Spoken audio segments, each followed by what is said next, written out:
Morning students, मैं Abhishek Pandey Indian polytechnical college Rewa से आज फिर से जुड़ रहा हूँ आपके साथ एक नए लेक्चर नए टॉपिक के साथ। आशा है आप सभी स्वस्थ होंगे, सकुशल होंगे और इस भयंकर महामारी से लड़ने की कोशिश कर रहे हैं।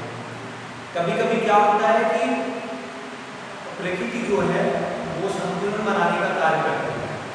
हम और आप जो अत्याचार करते हैं उन सारे अत्याचारों से मुक्ति चाहिए पड़ेगी, तो उसके लिए क्या करें? उसके लिए वही अपना रूप धारण करती है और उस कार्य को करने की कोशिश करती है।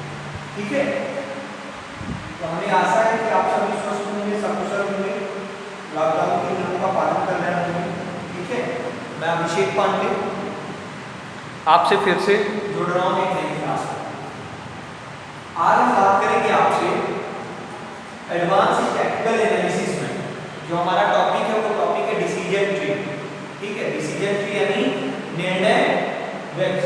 इस टॉपिक में हमने पहले भी आपसे कई बार पीडीएफ ऑडियो के माध्यम से हमने बात की है ना। हमने कई वीडियो लेक्चर्स भी आपको डिसीजन ट्री से रिलेटेड दिए हैं।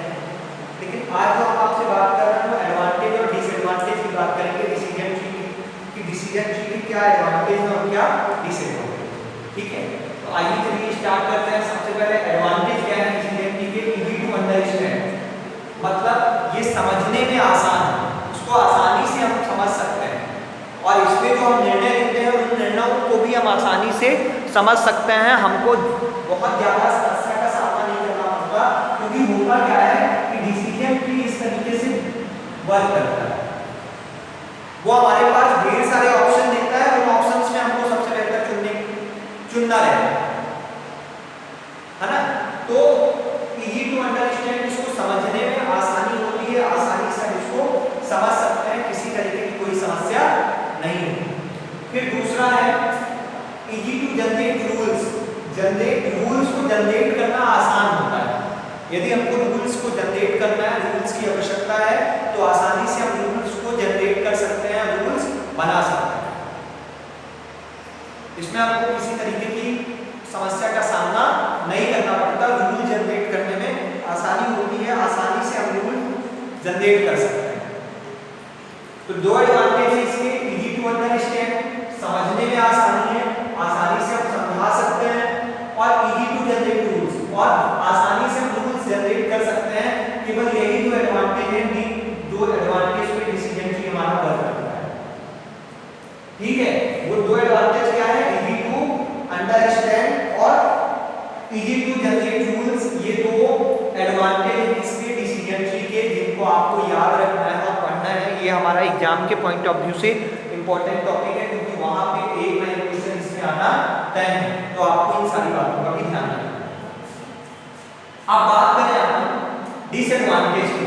ठीक, जब किसी पक्ष के यदि कोई लाभ होगा तो उस पक्ष का हानि भी होना स्वाभाविक है, ये तय है। यदि किसी वस्तु, किसी व्यक्ति से हमको लाभ है, तो उस व्यक्ति से, उस वस्तु से हमको हानि भी है, ये भी हमको जानकारी होनी चाहिए और ये पता होना चाहिए। आज आप बात करेंगे में सफर फ्रॉम फिटिंग। ठीक है, इसमें ओवर फिटिंग की प्रॉब्लम होती है। किसकी प्रॉब्लम होती है? ओवर फिटिंग की इसमें प्रॉब्लम होती है और हमको सफर करना पड़ता है ओवर फिटिंग से। ठीक, इस चीज को हमको ध्यान रखना है। तो इसमें होता क्या है कि सफर फ्रॉम ओवर फिटिंग का सफर करना पड़ता है, क्योंकि हमने आपको वेदर का एक डायग्राम डिसीजन ट्री का बना के दिखाया था। आपने शायद पीछे के लेक्चर्स में हमारे देखा होगा कि किस तरीके से वो वर्क करता है ना। क्योंकि कई बार जो रिजल्ट्स होते हैं वो उसमें ओवरफिट हो जाते हैं, बार बार वही रिजल्ट्स को आते हैं। ठीक, फिर हम क्लासिफाई बाय रेक्टेंगुलर पैरेटिंग। ठीक, ये रेक्टेंगुलर क्लासिफाई करता है जो उचित नहीं होता है, इससे कई सारी समस्याओं का सामना करना पड़ता है। Does not handle numeric data, ये सबसे महत्वपूर्ण बात है इसमें। ये न्यूमेरिक डाटा को हैंडल करने में सक्षम नहीं होता, न्यूमेरिक डाटा को ये हैंडल नहीं कर सकता है, इसको समस्या का सामना करना पड़ता है न्यूमेरिक डाटा को हैंडल करने में। ठीक है, किसी भी न्यूमेरिक न्यूमेरिक डाटा को यदि हैंडल करना है तो उस न्यूमेरिक डाटा को ये हैंडल नहीं कर पाता है। न्यूमेरिक डाटा को हैंडल करने में इसको समस्या का सामना करना पड़ता है, तो न्यूमेरिक डाटा को हैंडल करना काफी कठिन होता है। यदि किसी न्यूमेरिक डाटा को हैंडल करना है तो हम डिसीजन ट्री के माध्यम से उसको हैंडल नहीं कर सकते, क्योंकि डिसीजन ट्री उस न्यूमेरिक डाटा को हैंडल करने के लिए उपयुक्त नहीं है, कंफर्ट नहीं है किसी भी डेटा को हैंडल करने के लिए। ठीक है, तो यहाँ पे हमको इस बात का ध्यान रखना पड़ता है, does not handle numeric data, numeric data को हैंडल करना कठिन होता है। Can be quite large data is necessary. ठीक, लार्ज डेटा में ये वर्क नहीं कर सकता है ना, लार्ज डेटा से हमको बाहर आना पड़ता है, ये स्मॉल चीजों पे, छोटी छोटी बातों पे ये वर्क करता है।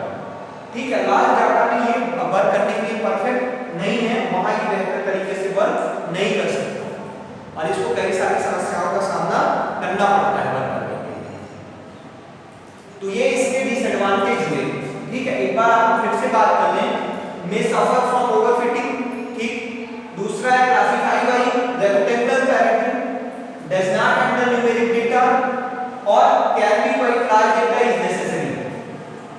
इन डिसएडवांटेज पे ये वर्क करता है और इसके दो एडवांटेज है, इजी टू अंडरस्टैंड और easy to generate rules. Understand करना आसान होता है और रूल्स को जनरेट करना आसान होता है।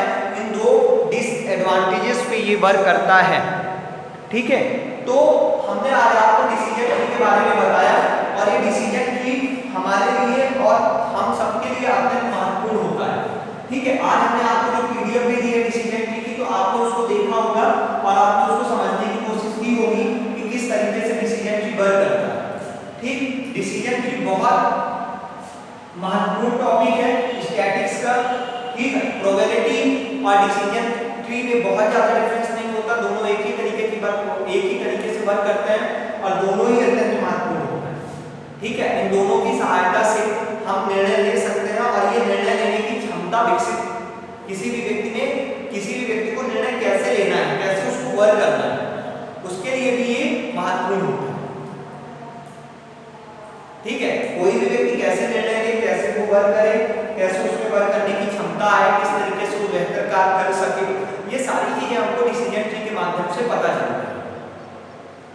तो आपको ये बातें याद रखनी है, आपको हमने पीडीएफ के माध्यम से भी डिसीजन ट्री के बारे में बताया है, तो आप उनको याद रखिए। यदि आपको कहीं पे किसी पॉइंट में कोई दिक्कत या कोई ऐसी प्रॉब्लम है जो समझ में आ रही है कि सर ये कैसा हो गया, क्यों हो गया, बन रहा है, नहीं बन रहा है, तो वो सारी चीजें आप हमसे निर्धारित समय में पूछ सकते हैं। वो सारा मटेरियल लेक्चर हम आपको प्रोवाइड कराने की कोशिश करेंगे जहाँ पे आपको प्रॉब्लम हो। ठीक है, तो आपको ध्यान रखना है, आपको पढ़ाई करनी है। यदि किसी टॉपिक में आपको जरा सा भी प्रॉब्लम है तो आप वो टॉपिक और वो प्रॉब्लम को सीधे हमसे डिस्कस करिए, व्हाट्सएप के माध्यम से जो आपका ग्रुप है वहाँ पे आप मैसेज करिए, उस प्रॉब्लम को हम सॉल्व करने की कोशिश करेंगे। तो आपको इन सारी चीजों का ध्यान रखना है। ठीक है, आपको पढ़ाई करनी है। ठीक, और यदि आपको किसी तरीके की आपकी पढ़ाई से संबंधित कोई प्रॉब्लम है तो आप उन सारी चीजों को हमसे निर्धारित समय में पूछ सकते हैं। ठीक है, आप सभी घर में रहिए, स्वस्थ रहिए, लॉकडाउन के नियमों का पालन करिए।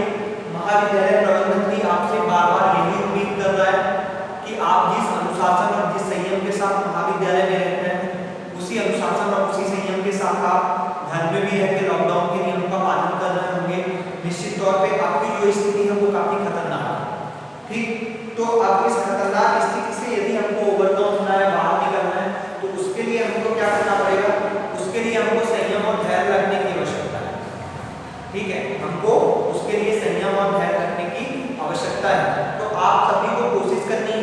ठीक, यदि आपकी पढ़ाई से संबंधित आपको किसी तरीके की कोई दिक्कत, कोई डाउट, कुछ ऐसी प्रॉब्लम है जो नहीं समझ में आ रही, तो आप उन सारी प्रॉब्लम्स और डाउट को क्लियर कर सकते हैं, पूछ सकते हैं। ठीक है, तो आप सभी पढ़ाई करते रहिए, पढ़ते रहिए, पढ़ना जरूरी है। ठीक, जब आप पढ़ेंगे तभी आपको डाउट समझ में आएंगे, तभी आपको ऐसा लगेगा कि कुछ पूछना चाहिए। जब तक आप पढ़ेंगे नहीं तो आपको कुछ भी ऐसा समझ में नहीं आएगा जिस पे आप बात कर सकें, डिस्कशन कर सकें। ठीक है, तो इन सारी बातों का आपको ध्यान रखना है। ठीक है, और आप कोशिश करिए घर में ही पढ़ाई करने की, पढ़िए, हम लोग बार बार